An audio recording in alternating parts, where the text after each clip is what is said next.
Corona के पेश नज़र पंजाब रियासती ख़वातीन कमीशन ने एक अहम फैसला किया।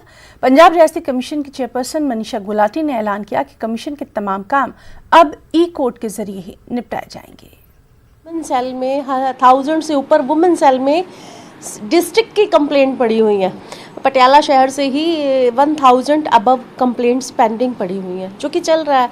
तो ऐसे ही हर डिस्ट्रिक्ट में वुमेन सेल में पेंडिंग कंप्लेंट्स पड़ी हुई हैं। तो ये एक बहुत बड़ा प्रेशर वुमेन सेल पे भी हो जाना था।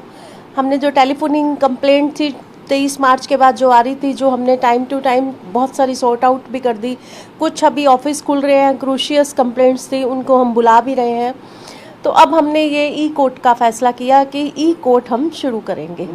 हमने ये वुमेन सेल में सारे पंजाब पुलिस को इन्फॉर्म कर दिया है, गवर्नमेंट को इन्फॉर्म कर दिया है, डीजीपी के थ्रू सारे एसएसपी कमिश्नर डीजीपी ऑफिस में भी इन्फॉर्म कर दिया है कि हम जूम पे और वुमेन सेल में ये दोनों पार्टीज़ को बुलाएंगे। जहाँ पे हमारी अब सरकार ने कहा 5 लोगों से ज़्यादा बुला भी नहीं सकते।